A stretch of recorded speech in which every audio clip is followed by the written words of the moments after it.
No início da década de 1960, principalmente 63, 64, o Brasil vivia, o povo brasileiro vivenciava algo semelhante ao que os venezuelanos vivem e sofrem nos dias atuais. O Brasil foi transformado num verdadeiro inferno, num verdadeiro lamaçal por comunistas e bandidos que ocupavam as cadeiras do poder naquela época. João Goulart, comunista presidente, abandonou a cadeira de presidente da República, fugindo para o Rio Grande do Sul, se homiziando depois no Uruguai.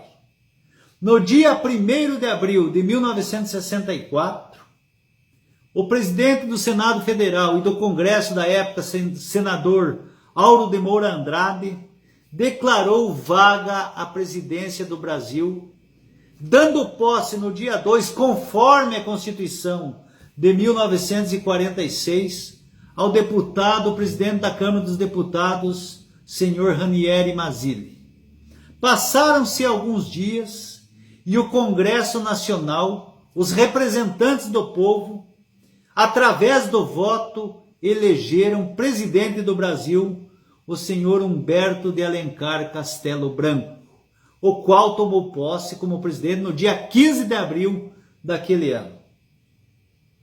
Não houve golpe militar. E eu desafio qualquer comunista que seja a ler um livro de história escrito por pessoa séria, a provar a quem quer que seja que houve golpe ou ditadura militar.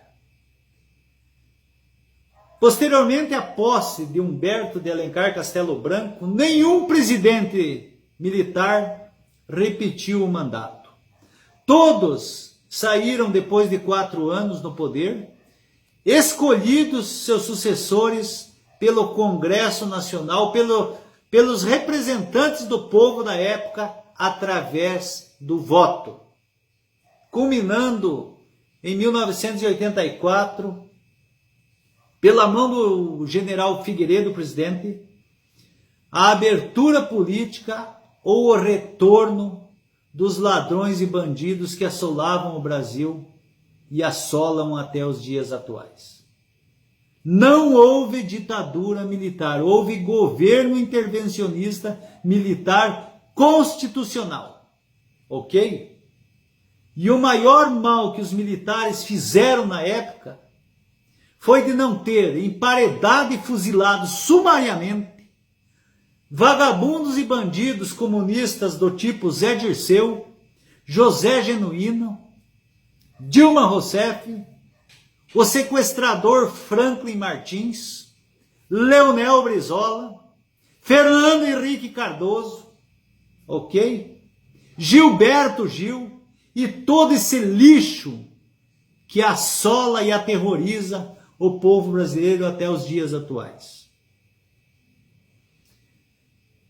Os militares salvaram o Brasil em 1964 e nós haveremos de comemorar agora, no dia 29, data escolhida pelo Palácio do Planalto, para juntos com as Forças Armadas, com o povo de bem do Brasil, lembrar desse feito histórico, do resgate do Brasil e da derrocada dos comunistas. Fato repetido agora, através do voto sagrado do povo brasileiro e dos nossos atuais militares, comandados por Jair Bolsonaro, os quais estão impedindo de ver o Brasil transformado numa Venezuela, numa Cuba, ou numa qualquer ditadura sanguinária, comandada por esses bandidos que foram derrotados através do voto e derrocados do poder máximo da nação brasileira. Comemore e comemore muito. Diga aos seus filhos a verdadeira face da história. Não houve ditadura e não houve golpe militar. Houve um governo militar intervencionista, constitucional, por clamor do povo, por um chamamento do Congresso Nacional de 1964. Ok? Muito obrigado.